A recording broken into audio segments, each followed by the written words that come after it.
मध्यकालीन इतिहास के आज ऐसे महत्वपूर्ण प्रश्नों पर चर्चा करेंगे जो कि एग्जाम पॉइंट ऑफ व्यू से बहुत ज़्यादा महत्वपूर्ण है, जिनकी परीक्षा लिखित होने वाली है, जिनमें अति लघु उत्तरीय, लघु उत्तरीय और दीर्घ उत्तरीय टाइप के प्रश्न पूछे जाने हैं।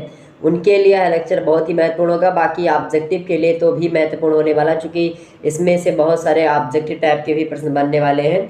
तो आपको मैं उत्तर लिखने की शैली भी बताऊँगा, कैसे उत्तर लिखा जाता है ये भी बताऊँगा, और प्रश्नों के उत्तर बताने का प्रयास करूँगा मुख्य रूप से। तो इस प्रकार से ये मॉडल पेपर सॉल्व होगा आपका, यानी कि मैं हल करवाने का प्रयास करूंगा। सॉल्व मॉडल पेपर होगा 2022 का, ये मध्यकालीन इतिहास का। ओके, ये बात ध्यान रखिएगा। और पेपर का नाम आपके क्या है? मध्यकालीन भारत का इतिहास। 1206 ईस्वी से लेकर के 1757 ईस्वी तक के समय काल के बारे में हमको पढ़ना है। बड़े विस्तार से हम प्रश्नों के उत्तर को जानने का प्रयास करेंगे। यही प्रश्न आपकी परीक्षा में आने वाला है, एकदम से रट लीजिएगा। ओके, सेकंड सेमेस्टर का बीए सेकंड सेमेस्टर मध्यकालीन इतिहास या इतिहास जो आप में है उसी में ये आएगा। रिपीटेड क्वेश्चंस होंगे ये। और आइए देखते हैं हम कैसे कैसे प्रश्न आपकी परीक्षा में आ सकते हैं और उनके उत्तर आप कैसे लिखिएगा। देखिए, आपके समक्ष आ चुका है बीए प्रथम और सेकंड सेमेस्टर मध्यकालीन इतिहास, मध्यकालीन भारत का इतिहास 1206 से 1757। 1206 में क्या होता है? दिल्ली सल्तनत की स्थापना होती।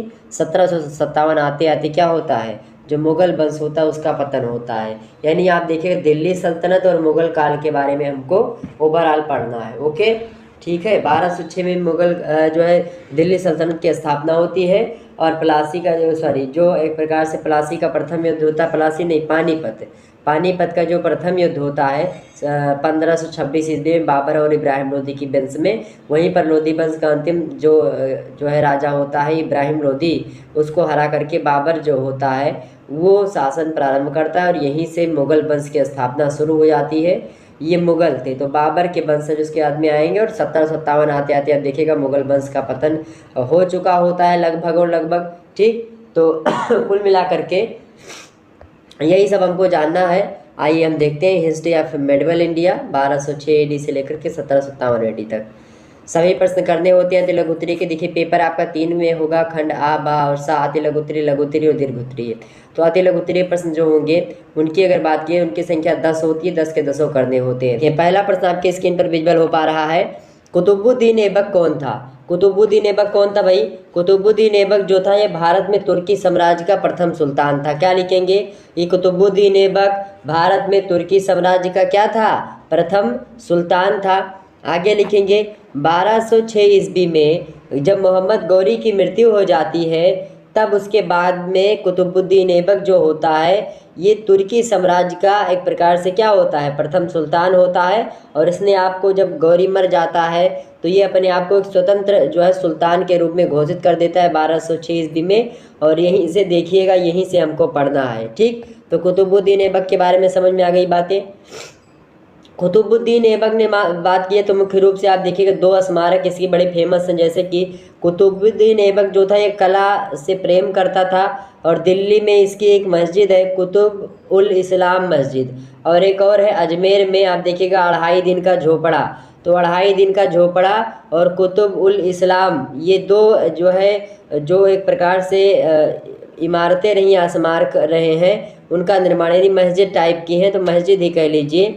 तो कुतुब उल इस्लाम मस्जिद और अजमेर में जो 2.5 दिन का झोपड़ा वो भी एक मस्जिद ही है उसी टाइप की। तो ये 2 मस्जिदों का निर्माण कुतुबुद्दीन ऐबक ने करवाया था, ये बात ध्यान रखिए। तो आपसे पूछ लेता है कभी कभी कि कुतुबुद्दीन ऐबक के 2 स्मारकों के नाम बताइए, तो आप आसानी से बता सकते हैं। ओके, आगे देखिएगा अगला प्रश्न आपके समक्ष पूछा गया, अलाउद्दीन खिलजी कौन था? प्रश्न कैसे लिखेंगे इसका उत्तर? अलाउद्दीन खिलजी के बारे में पूछा गया है। तो अलाउद्दीन खिलजी की अगर बात की जाए तो अलाउद्दीन शहाबुद्दीन मसूद खिलजी का सबसे बड़ा बेटा तथा सुल्तान जलालुद्दीन का भतीजा था। जलालुद्दीन खिलजी जो थे वो खिलजी वंश के संस्थापक माने जाते हैं और इन्हीं का भतीजा था अलाउद्दीन खिलजी। 1290 ईस्वी में आप देखिएगा खिलजी वंश की स्थापना होती है। गुलाम वंश का अंतिम सुल्तान जो शमसुद्दीन होता है उसको समाप्त करके जलालुद्दीन खिलजी जो होते हैं गद्दी पर बैठते हैं और एक दयालु और विनम्र शासक रहते हैं जलालुद्दीन खिलजी। आप देखिएगा उसके बाद में जो है अलाउद्दीन है शहाबुद्दीन मसूद खिलजी का सबसे बड़ा लड़का होता है, लेकिन सुल्तान जो थे उस समय जलालुद्दीन खिलजी थे, उन्हीं का भतीजा था। और इसने अपने चाचा जलालुद्दीन खिलजी का वध करके, उनका मृत्यु करके 1296 में आप देखिएगा जो है 1296 ईस्वी में उसकी हत्या कर देता है अपने चाचा की, और स्वयं गद्दी पर बैठ जाता है। ये आप देखिएगा उस मूवी में दिखाया गया है, पद्मावत मूवी जब देखेंगे तो उसमें इस कंडीशन को दिखाया गया है। रणवीर सिंह जो है इसका किरदार निभा रहे थे अलाउद्दीन खिलजी का, और उसको मार करके अपने चाचा को गद्दी पर बैठ जाते। तो अलाउद्दीन खिलजी के बारे में समझ में आ गई बातें। अलाउद्दीन खिलजी की अगर बात की जाए, अलाउद्दीन खिलजी ये जलालुद्दीन खिलजी की अनुमति लेकर के एक भिलसा अभियान चालू किया था इसने। 1292 ईस्वी में मालवा स्थित भिलसा पर आक्रमण किया और विजय प्राप्त करी। यहाँ से अपार धन लूट करके दिल्ली गया। भिलसा अभियान की सफलता से अलाउद्दीन की विजय और धन की लालसा दोनों जागृत होती है, और यहीं से आप देखिएगा कहीं ना कहीं पे इसके मन में हो जाता है कि अब मुझे सुल्तान बनना है, और आते आते अपने चाचा को मार बैठता है। तो इस प्रकार से इसके बारे में कुछ चीज़ें थी जो मैंने आपको बताई, इतना लिख दीजिएगा, हो जाएगा आपका। अगला प्रश्न देखिएगा, तीसरा प्रश्न आपके समक्ष आ चुका, मोहम्मद बिन तुगलक द्वारा क्रियान्वित 4 योजनाएं बताइए। बताएं फटाफट से, मोहम्मद बिन तुगलक के द्वारा क्रियान्वित 4 योजनाएं बताइए। यानी मोहम्मद बिन तुगलक ने कौन सी 4 योजनाएं चालू करी थी, और 4 की चारों योजनाएं इसकी बेकार गई थी। इसको पागल सन की सहायता कहा जाता है।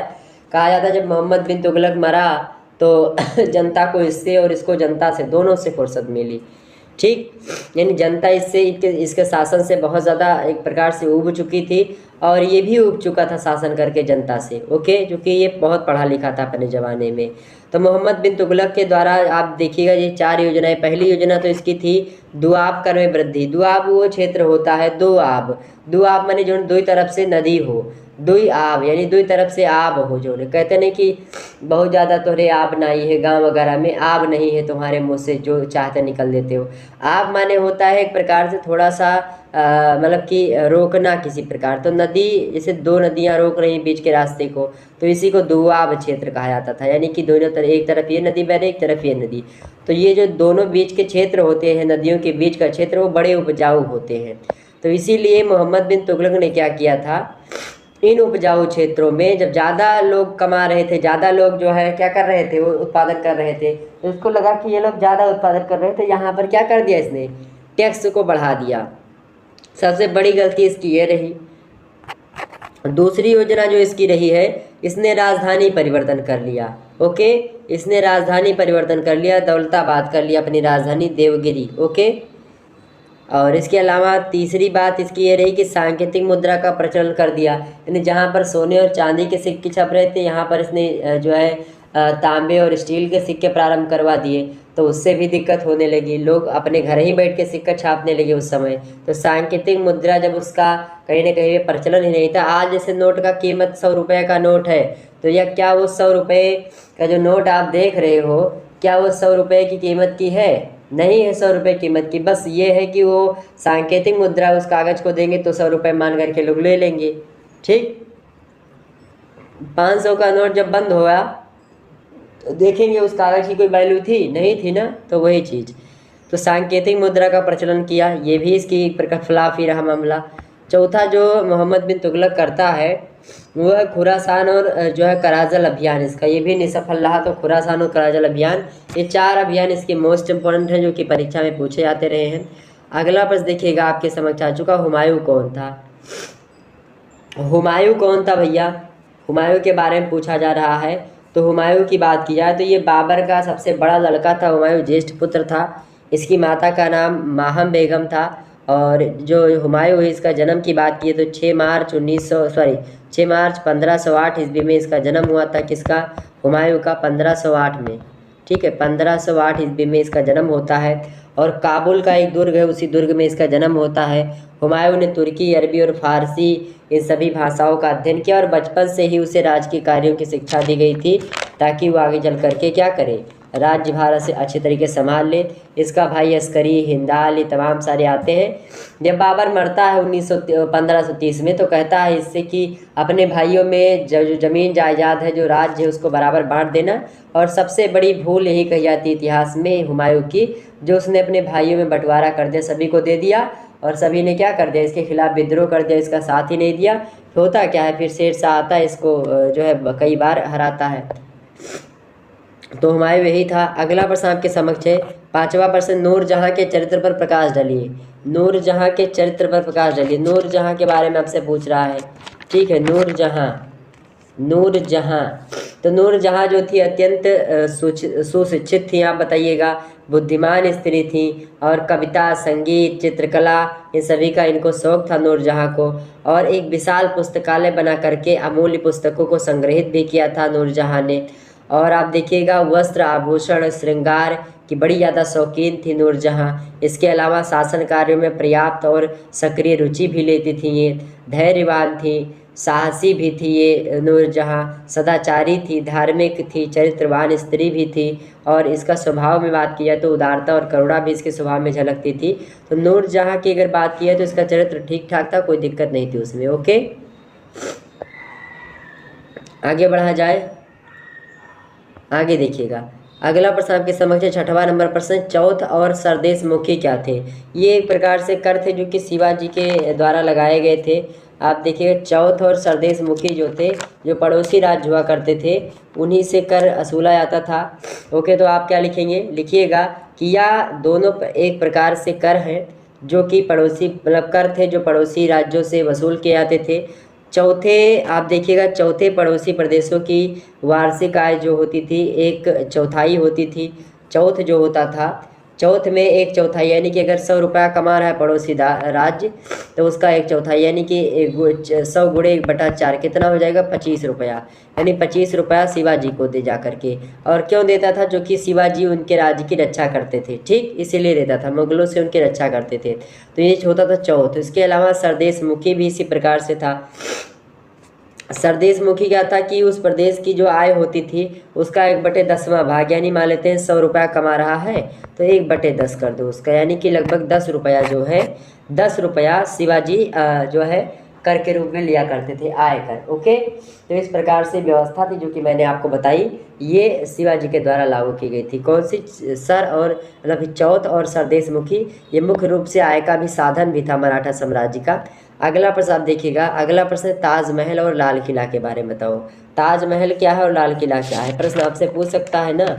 तो ताजमहल, अच्छा, शिवाजी कौन थे। शिवाजी का जन्म 1627 ईस्वी में हुआ था। इनके पिताजी का नाम शाहजी भोसले था। शिवाजी के पिता जो है, जो शाहजी थे, वो मेवाड़ की सिसोदिया वंश के, और माता जी जीजाबाई जो थी वो देवगिरी के यादव वंश की थी। और शिवाजी का जन्म शिवनेर की पहाड़ी में स्थित हुआ था, देवी जी के मंदिर में, और वहीं भवानी के आशीष से हुआ था। तो इसलिए अब देखिए शिवाजी इनका नाम भी पड़ा, और बड़ा फेमस नाम है। इनके बच्चे, इनके लड़के का नाम संभाजी। ओके, हालांकि आगे देखते हैं, एक मालवे पर लिखित का एक मालवे पर और अवेलेबल है, इससे पहले उसको भी देख लीजिएगा आप सभी लोग। ताजमहल एवं लाल किला के बारे में प्रश्न पूछ रहा है। ताजमहल क्या है, ताजमहल जो है ये आप लिखेंगे, क्या लिखें ताजमहल के बारे में, कि यह विश्व के अति सुंदर भवनों में से एक है। इसका निर्माण किसने करवाया था, शाहजहां ने करवाया था। और उनकी प्रिय पत्नी थी, उनका नाम था मुमताज़ महल। उन्हीं की पावन स्मृति में, उनकी याद में इस जो है, जो एक प्रकार से ताजमहल नामक इमारत है, इसकी रचना की गई, इसको बनवाया। और ताजमहल आप देखिएगा, ताजमहल आगरे के यमुना नदी के तट पर आप देखिएगा स्थित है। और शाहजहां की सर्वश्रेष्ठ इमारत जो है ये ताजमहल ही कही जाती है। तो इस प्रकार से आप देखेंगे ये एक जो है, इसमें विश्व धरोहर में भी शामिल है ताजमहल। इसके अलावा लाल किले की अगर बात करें तो लाल किला का निर्माण भी शाहजहां ने करवाया था। और यह सुंदरता तथा शोभा से पूर्व अनोखा है, और संभवतः विश्व में अतुल्य भी है लाल किला। और इस किले का निर्माण सुनिश्चित योजना के अनुसार किया गया था। इसकी लाल किले की लंबाई 3100 फीट और चौड़ाई 1650 फीट है। इसका मुख्य द्वार आप देखिएगा, जो प्रवेश द्वार है, लाहौरी द्वार के नाम से जाना जाता है। वास्तुकला की दृष्टि से अधिक महत्वपूर्ण यह भवन शाहजहां के शासनकाल के, आप देखिए, उसी शासनकाल में निर्मित होता है। और अन्य जो भवन बने इनके शासनकाल में शाहजहां के, उन सभी में आप देखिएगा तो सबसे अच्छा माना जाता है लाल किला और ताजमहल। तो आप देखिएगा, जो शाहजहां थे ये कला प्रेमी था, स्थापत्य कला प्रेमी खास करके। तो ये स्वर्णयुग कहा जाता है, मुगल काल का स्वर्णयुग शाहजहां के इतिहास को कहा जाता है। चूँकि इसमें ज़्यादा जो है एक प्रकार से ना तो दिक्कत हुई लोगों को, और ना ही ये सही तरीके, मतलब कि अच्छे तरीके से इसने शासन भी सही तरीके से किया। अगला प्रश्न आपके समक्ष है, प्रमुख सूफी, प्रश्न क्या है, प्रमुख सूफी संप्रदायों के नाम लिखिए। प्रमुख सूफी संप्रदाय के नाम पूछ रहा आपसे, तो सूफी संप्रदाय के नाम आप देखिए, जैसे कि चिश्ती संप्रदाय होगा, लिखिएगा पहला। प्रमुख सूफी संप्रदाय निम्न है, पहला लिखिएगा चिश्ती संप्रदाय। दूसरा लिखिएगा सुहरावर्दी संप्रदाय, कौन सा? सुहरावर्दी संप्रदाय। तीसरा संप्रदाय कौन सा है? कादरी संप्रदाय। चौथा संप्रदाय कौन सा है? नक्शबंदी संप्रदाय। पांचवा संप्रदाय कौन सा है? सत्तारी संप्रदाय। ओके, ये सब संप्रदाय हैं जो कि आपको सूफी संप्रदाय कहे जाते हैं। ओके, तो इसको लिख दीजिएगा, हो जाएगा आपका। अगला प्रश्न देखिएगा, 9वां नंबर प्रश्न है, पानीपत का प्रथम युद्ध।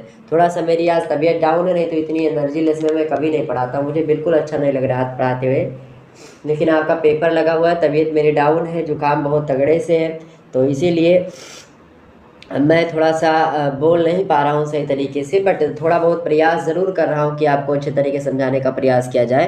तो पानीपत का प्रथम युद्ध आपसे पूछा जा रहा है कि कब हुआ था, तो सभी को पता है पानीपत का प्रथम युद्ध कब हुआ था। कब हुआ था भैया पानीपत का प्रथम युद्ध? 1526 में हुआ था। बिल्कुल, किसके किसके बीच में हुआ था? तो 21 अप्रैल 1526 ईस्वी को पानीपत का प्रथम युद्ध होता है। किसके किसके बीच में? बाबर और इब्राहिम लोदी के बीच में होता है। और बाबर ने इसमें सबसे पहले आप देखिए तुलगमा युद्ध नीति का प्रयोग किया। बारू जो एक प्रकार से जो क्या बोलते हैं तोपों का प्रयोग किया, 2 तोपची रखे इसने। इस प्रकार से आप देखिएगा 4 तोपची इसके पास थे वैसे।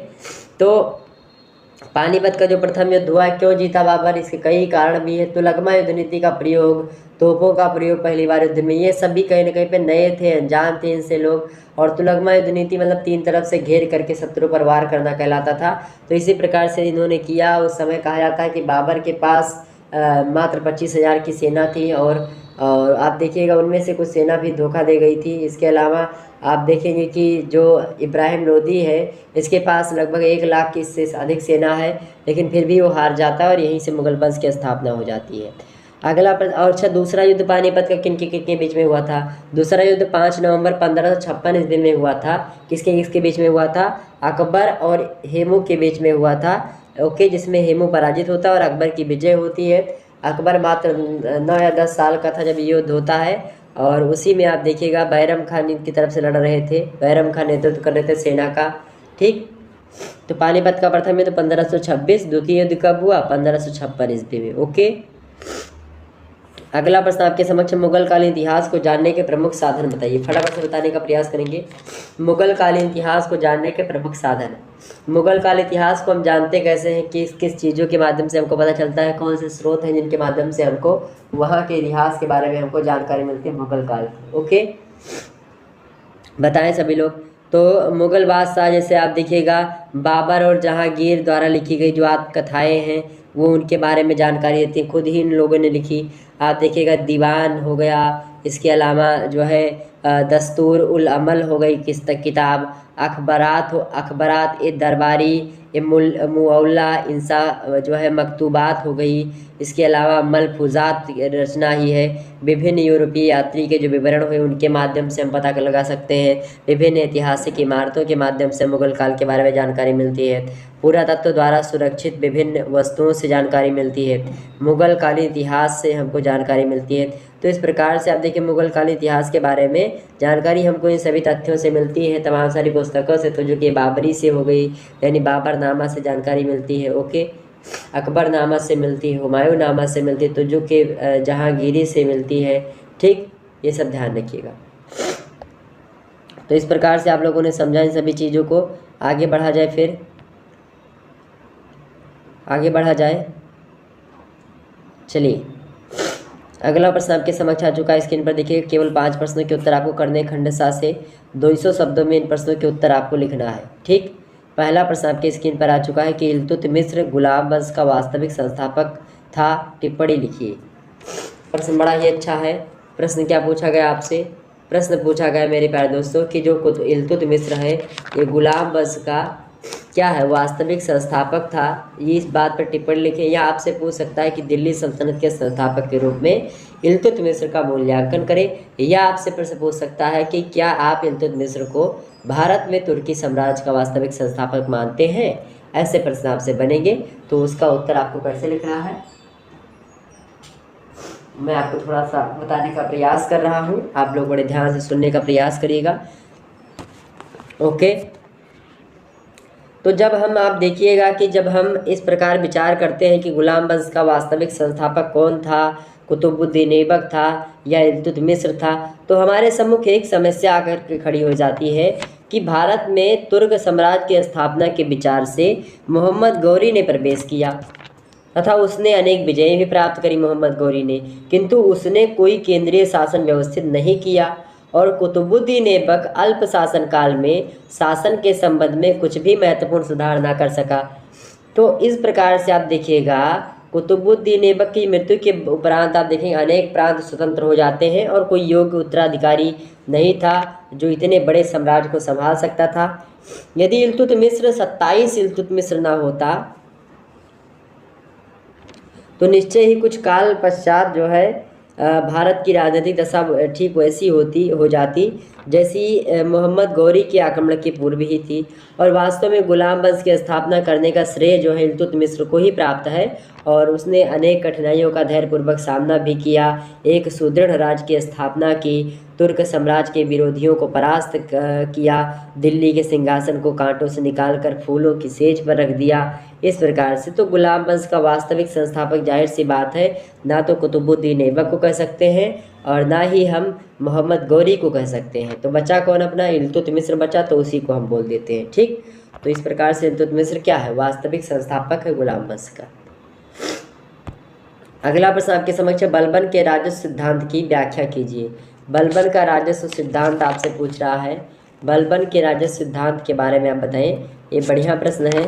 जो बलबन है इसका राजस्व सिद्धांत क्या भाई, आप देखिएगा बलबन का राजस्व सिद्धांत है, बलबन अनुशासन प्रेमी सुल्तान था और उसने सिंहासन और राज दरबार की शान बनाए रखने के लिए कठोर राजत्व सिद्धांत बनाया था। और उसके राजस्व सिद्धांत जो है कई प्रकार से थे। इससे पहला इसका राजत्व सिद्धांत था कि राजा के दैवीय अधिकारों में विश्वास करता था ये, यानी बलबन जो था ये राज्य को ईश्वर द्वारा दिया हुआ एक संस्था मानता था और उसका विश्वास था कि राजा या सुल्तान ईश्वर द्वारा जनता पर राज करने के लिए भेजा गया प्रतिनिधि है और ईश्वर का प्रतिनिधि होने के कारण से सुल्तान प्रजा द्वारा पूज्य है और सुल्तान के विरुद्ध बोलना, उसकी आज्ञा का उल्लंघन करना ये पाप है और सुल्तान की आज्ञा ईश्वर की आज्ञा है, ऐसा मानता था ये बलबन। इसके अलावा इसकी दूसरी जो राजत्व सिद्धांत है वो क्या है, दूसरा राजत्व सिद्धांत इसका है निरंकुशता। निरंकुशता की बात करें तो बलबन जो था इसके अनुसार सुल्तान राज्य में सर्वोच्च पद पर आसीन है और उसकी निरंकुशता में कोई संदेह नहीं है, ये भी कहता था। निरंकुश हो अगर राजा तो कोई दिक्कत नहीं, इसका मानना था। तीसरी इसका राजस्व सिद्धांत था सत्ता की प्रतिष्ठा एवं सम्मान। बलबन राजपद के गौरव को सुल्तान के द्वारा भी बनाए रखने का समर्थक था और उसका विश्वास था कि सुल्तान जितना गंभीर रहेगा उतना ही अधिक प्रभाव पड़ेगा। वह अपने दरबार की शान शौकत बनाए रखने का शौकीन था। वह निम्न वर्ग के लोगों से भेंट स्वीकार करना नहीं पसंद करता था, आम आदमियों से मिलना नहीं चाहता था। वह सदैव शान शौकत से मिलता था लोगों से, उसके दरबार में कोई हंसने का साहस नहीं करता था। वह किसी के समक्ष अपनी व्यक्तिगत कमजोरियों को प्रकट नहीं होने देता था। बलबन ने सिजदा और पबोस जैसी शान शौकत की परंपराओं को भी प्रारंभ किया। तो आपसे एग्जाम में ऑब्जेक्टिव प्रश्न पूछता है कि इसने सिजदा और पबोस दो प्रथाएं जो है किसने प्रारंभ करी मतलब कि उसमें दरबार में, तो इसी ने प्रारंभ करी थी, सिजदा और पबोस। यानी कि सिजदा माने सिर झुकाना, पबोस माने प्रणाम करना, ओके, पाँव पकड़ना, ये चीज़। चौथी चीज़ ये थी रक्त और लौह नीति अपनाई इसने, ओके। बलबन अपराधियों और विद्रोहों का दमन करने से रक्त और लौह की नीति का समर्थक रहा है और उसका आदेश था कि विद्रोहियों का दमन इतनी क्रूरता से किया जाए कि दर्शन वर्ग आतंकित हो जाए और अपराध करने का साहस दोबारा वो ना कर सके, जो देखे वो दोबारा से अपराध ना कर सके। इस प्रकार से अपराधी को दंड दे ताकि जो देखने वाले हैं उनके मन में अगर अपराध करने की इच्छा जग भी रही हो तो अपराध की इच्छा जो है उनकी समाप्त हो जाए, ओके। एक क्लियर हो गई। तो इस प्रकार से बलबन का राजस्व सिद्धांत था। अगला प्रश्न देखिएगा आपके समक्ष था, फिरोज शाह तुगलक के आर्थिक एवं सैनिक सुधारों का विवरण दीजिए। मोस्ट इम्पोर्टेंट प्रश्न है। आपसे क्या पूछ रहा है, फिरोज शाह तुगलक के सुधारों का विवरण दीजिए या आर्थिक और सैनिक सुधारों का। सबसे पहले आर्थिक सुधारों की बात करें हम तो आर्थिक सुधारों में आप देखिएगा जैसे पहला सुधार इसका रहा है कि सुल्तान ने इस्लाम धर्म विरोधी सभी करों को हटा दिया। फिरोज शाह तुगलक ने जो इस्लाम विरोधी तमाम सारे कर लगाए गए थे उन सभी को हटा दिया। दूसरी इसकी बात थी कि उसके शासनकाल में सिराज और जजिया मतलब खिराज जजिया जो कर लगता था, जक़ात कर लगता था, इन सभी आय के प्रमुख साधन जो थे। और फिरोज शाह ने इस्लाम प्रथा के अनुसार खम्स का 4/5 भाग सैनिकों के लिए छोड़ करके राज्य के लिए केवल 1/5 भाग लेने की व्यवस्था की।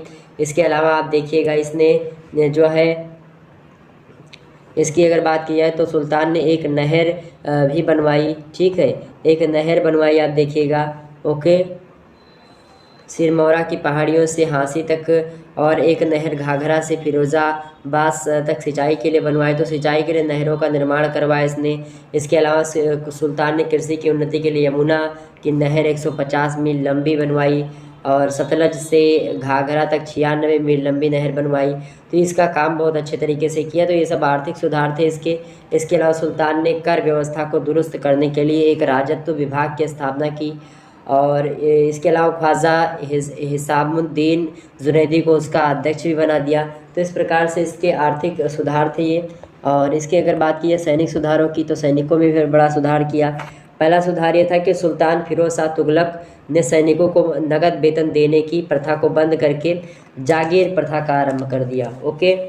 इसके अलावा सुल्तान ने सभी सैनिकों के साथ समान व्यवहार नहीं किया। उसने सैनिकों के 2 भाग कर दिए। प्रथम भाग में अस्थाई सैनिक को रखा और जिन्हें सुल्तान जागीरें प्रदान करता था, और सेना के दूसरे भाग में अस्थाई सैनिकों को रखा जिनको सुल्तान नगद वेतन देता था। यानी कि उनको जागीर मान लेते, शासन करो तुमको जागीर कुछ खेत पात दे देंगे, ठीक है, जमीन जायजा दे देंगे। दूसरे को केवल वेतन देता था वो अस्थाई। जो वेतन पाते थे उनकी कोई पक्की नहीं नौकरी, प्राइवेट लिमिटेड होते थे, ठीक है, और जिनको एक प्रकार से जागीर मिलती थी वो सरकारी होते थे, ओके। इस प्रकार से व्यवस्था थी इसकी, ओके। ये तो सैनिक सुधार। इसके अलावा सैनिक सुधारों में आप देखिएगा सुल्तान ने सेना में घोड़ों की रजिस्ट्री करने के लिए एक अधिकारी भी नियुक्त किया था, जिसे अरजे ममालिक कहते थे। तो आपसे पूछेगा जो फिरोज शाह तुगलक था, इसने घोड़ों की रजिस्ट्री करने के जो अधिकारी नियुक्त किया था उसका क्या नाम था, तो उसका नाम था अरजे ममालिक, ओके। ये सब ध्यान रखिएगा।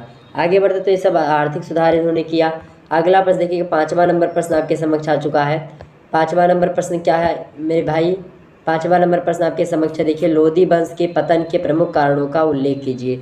लोधी वंश का पतन क्यों हुआ, इसके कई कारण थे।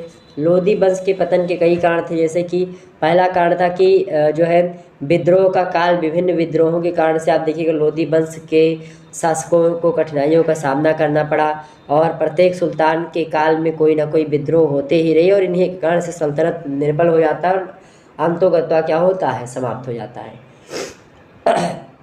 दूसरी बात इसकी ये है कि सीमाओं की सुरक्षा का अभाव, यानी कि लोधी वंश के शासकों ने सीमांत प्रदेश और सीमाओं की सुरक्षा की ओर ध्यान नहीं दिया, और न ही देश की बाह्य सुरक्षा के लिए सीमांत प्रदेशों में छावनियां स्थापित करी।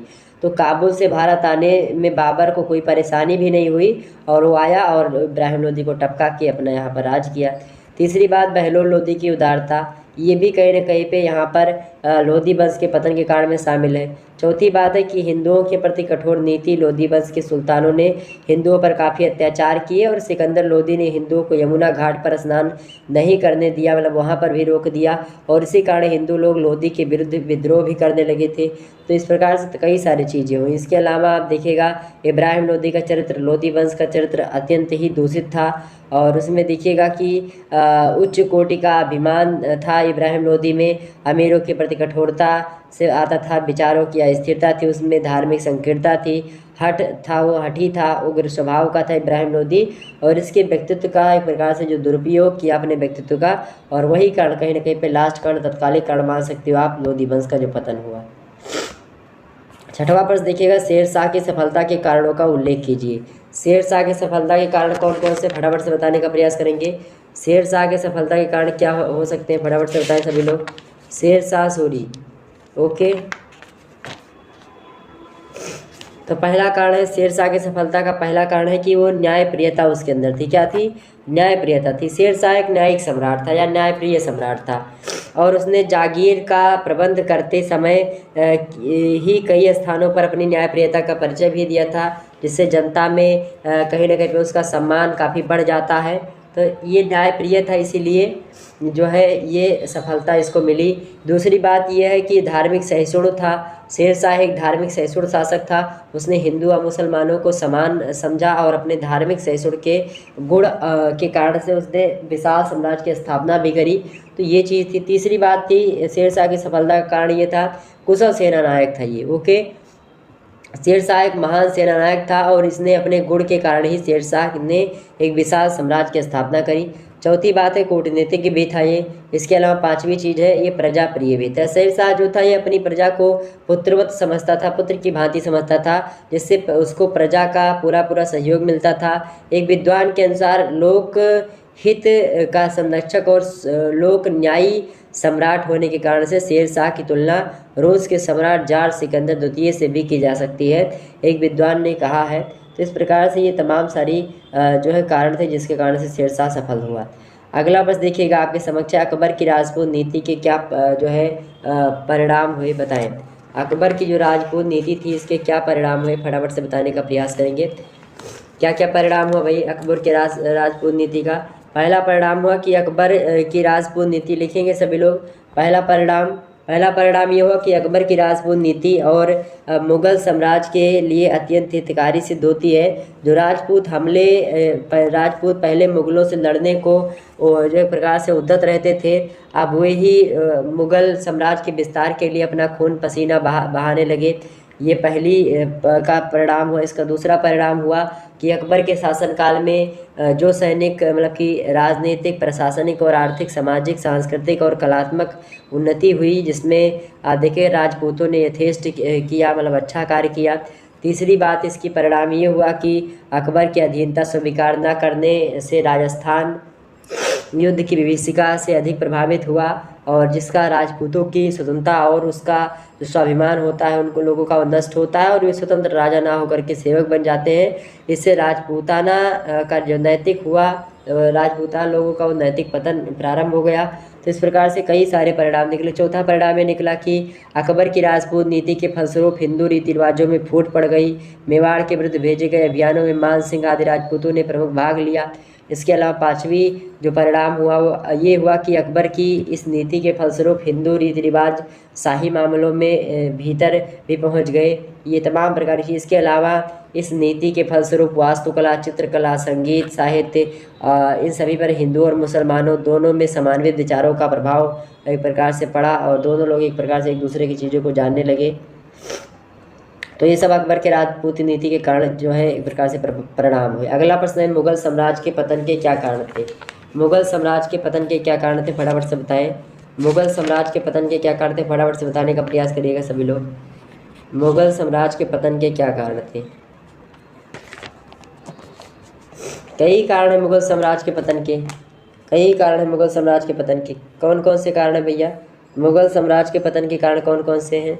पहला कारण आप सभी लोग लिखिएगा, शासन की दुर्बलताएं। दूसरा कारण लिख लीजिएगा, औरंगजेब के अयोग्य उत्तराधिकारी। क्योंकि औरंगजेब के बाद में आप देखिएगा मुगल काल की सत्ता जो थी उसको संभालने वाला कोई नहीं था। तीसरी बात ये कि जनता का असंतोष था। भारतीय जनता अकबर को छोड़कर मुगलों को विदेशी लुटेरा समझती थी, क्योंकि कठोर करों से सामान्य जीवन असहनीय बना देता इन लोगों ने। चौथा कारण था कि मराठों का उत्कर्ष हो रहा था, उसी समय मराठा शक्ति उदय हो रही थी, क्योंकि दक्षिण में शिवाजी और उनके उत्तराधिकारी से मुगलों का निरंतर युद्ध करने पड़ रहे थे। तो इस कारण से क्या हुआ कि मुगल सत्ता कहीं ना कहीं बहुत ज़्यादा भयभीत होती है, और जब उत्तराधिकारी सही नहीं है और उसके बाद में और तमाम प्रकार की चीज़ें, तो उस समय अपने फुल फॉर्म में होता है मराठा साम्राज्य। ओके, पांचवी चीज़ है कि आर्थिक दिवालियापन, कृषकों पर बढ़ते अत्याचार, दरबार के बढ़ते हुए खर्चे और परवर्ती बादशाहों को ऐश्वर्य प्रियता ने मुगल अर्थव्यवस्था को कमज़ोर बना दिया, और सभी लोग जो है एक प्रकार से उत्तराधिकारी नहीं हुए उसके बाद में, औरंगजेब के बाद में। और इसी कारण से आप देखिएगा तो मुगल साम्राज्य का पतन होता है और मराठा शक्ति का उत्कर्ष सबसे महत्वपूर्ण कारक। अगला प्रश्न, भक्ति आंदोलन के प्रभाव का वर्णन करो। भक्ति आंदोलन का क्या प्रभाव हुआ इसके बारे में बताओ। वैसे भक्ति आंदोलन का क्या क्या प्रभाव हुआ, फटाफट से बताने का प्रयास करेंगे जितने भी लोग देख रहे हैं, बताइए। बताओ भाई भक्ति आंदोलन का क्या प्रभाव पड़ा। तो भक्ति आंदोलन जो है सामाजिक धार्मिक जो है प्रभाव बहुत ज़्यादा पड़ा। और आप देखिएगा जैसे कि क्या क्या प्रभाव पड़ा। पहला प्रभाव आप सभी लोग लिखिए थे, भक्ति आंदोलन से क्या प्रभाव पड़ा। जब भक्ति आंदोलन होता है आप देखिएगा उसी समय जब भक्ति आंदोलन होता है, इससे पहले वाला मॉडल पर आप एक बार जरूर देख लीजिएगा। तो भक्ति आंदोलन की बात की है तो इसका प्रभाव ये है, पहला प्रभाव कि हिंदुओं में आशा और साहस का संचार बढ़ा। जब लोगों ने देखा कि हाँ भक्ति खास करके आ रही है, भक्ति आंदोलन आया, उसमें लोगों को पता चला कि हमारे भगवान क्या है। अभी तक लग रहा था कि अब जो है एक प्रकार से नष्ट हो जाएगा सारी चीज़ें, लेकिन उनको लगा कि हाँ भगवान ने कुछ करामात किया। तो क्या हुआ कि हिंदुओं में आशा और साहस का संचार पैदा हुआ। दूसरी बात, बाह्य आडंबरों का अभाव हुआ। संतों के उपदेशों का प्रभाव यह हुआ कि लोग ब्रह्मचारों को त्याग कर सरल जीवन की ओर अग्रसर होने लगे। हिंदू मुसलमान दोनों संतों ने चरित्र शुद्धता पर जोर दिया। इस प्रकार से जिनमें जो व्याप्त थी बुराइयां समाज में, उन बुराइयों को दूर किया भक्ति आंदोलन ने। भक्ति आंदोलन हुआ, जो लोग डरते थे भक्ति करने से कि नहीं सन्यासी बन करके ही पूजा की जा सकती है, वैसे नहीं की जा सकती, कहीं पर जा कर के नहीं, जहाँ आपकी इच्छा हो वहाँ पूजा करो, अपने मन में बसा कर तेरी मूर्ति। तो मन में आप अगर भाव से पूजे, अगर भाव सागर से बेड़ा पार है, ठीक, तो भाव सही है, भाव को भाव अलग आलस हूँ। तो बाह्य आडंबरों का भी अभाव हुआ। तीसरी बात यह है कि मुसलमानों के अत्याचारों में कमी होती है। इन संतों के उपदेशों का प्रभाव आप देखिएगा कि मुसलमान शासकों पर भी पड़ा। इन्होंने विभिन्न धर्मों के बीच एकता स्थापित की और इससे मुस्लिम अत्याचार भी कम हुआ। चौथा प्रभाव इसका पड़ा कि उदारता का संचार भी बढ़ा। संतों के उपदेशों से हिंदू तथा मुसलमान दोनों में उदारता की वृद्धि होती है और भेदभाव को त्याग करके सहिष्णुता के साथ लोग जीवन यापन करने लगते हैं। पांचवा प्रभाव ये पड़ा कि हिंदू मुस्लिम धर्म का समन्वय होता है। हिंदू संतों और सूफी महात्माओं के उपदेश से हिंदू तथा इस्लाम धर्म के बीच समन्वय अभाव जो था, वो मतलब कि समन्वय का अभाव जो उत्पन्न हुआ था, जो कटुता की कमी थी, उन सभी के साथ दोनों धर्म की एकता स्थापित हुई। और कहने का मतलब ये है कि जो हिंदू मुस्लिम एक दूसरे को एक प्रकार से अपना दुश्मन समझते थे, वो लोग एक प्रकार से अपने साथ आए और लोगों के विचार मिलने लगे, दोनों की संस्कृतियाँ मिलने लगी और इस प्रकार से ये तमाम प्रकार के प्रभाव पड़े भक्ति आंदोलन के परिणाम स्वरूप खास करके। और आप देखिएगा जो सूफी महात्मा थे, सूफी जो संत हैं, अधिकतर सूफी लोग जो प्रेमाख्यान काव्य धारा के देखिए मलिक मोहम्मद जायसी, शेख निसार, इन सभी लोगों ने आप देखिए कभी न कहीं पे तो ये जो है कृष्ण और राधा जी के प्रेम के बारे में, मतलब कि भारतीय कथाओं को अपनी शैली में लिखने का प्रयास इन लोगों ने किया। तो इस प्रकार से चीज़ें थी जो कि मैंने आपको बता दी। अब आगे हम नेक्स्ट वीडियो में इन प्रश्नों को देखने का प्रयास करेंगे। बाकी ये प्रश्न दीर्घ उत्तरीय के हैं, आप लोग इनको देख लीजिएगा। वैसे ओके, सीरीज वगैरह में केवल 2 प्रश्नों के उत्तर देने हैं। यहाँ से खंडसा के 5 शब्दों में इन प्रश्नों को उत्तर को लिखना है। देखिए पहला प्रश्न है कि क्या बाबर मुगल साम्राज्य का वास्तविक संस्थापक था, स्पष्ट कीजिए। मोस्ट इंपॉर्टेंट प्रश्न आपकी परीक्षा की दृष्टि से आएगा, परीक्षा में पढ़ लीजिएगा। अगला प्रश्न, शाहजहां का काल मुगल वंश तथा साम्राज्य के चरम उत्कर्ष का काल था, विवेचना कीजिए। मोस्ट इंपॉर्टेंट प्रश्न आपकी परीक्षा की दृष्टि से आएगा। अगला प्रश्न क्या है कि मराठा साम्राज्य के प्रसार में शिवाजी के योगदान का मूल्यांकन कीजिए। ये भी प्रश्न इंपॉर्टेंट है, आ सकता है आपकी परीक्षा में। वहीं अगला प्रश्न देखिएगा आपके स्क्रीन पर आ चुका, 16वीं शताब्दी तक के समाज धर्म सुधार आंदोलन पर संक्षेप में प्रकाश डालिए। मोस्ट इंपॉर्टेंट प्रश्न है। ओके, अगला प्रश्न ये तो जरूर आता है, मोहम्मद बिन तुगलक की गृह एवं विदेशी नीति का उल्लेख करते हुए सिद्ध कीजिए कि वह पागल था। ये मोस्ट इंपॉर्टेंट प्रश्न है और बिल्कुल पागल था, इसमें कोई दो राय नहीं। लेकिन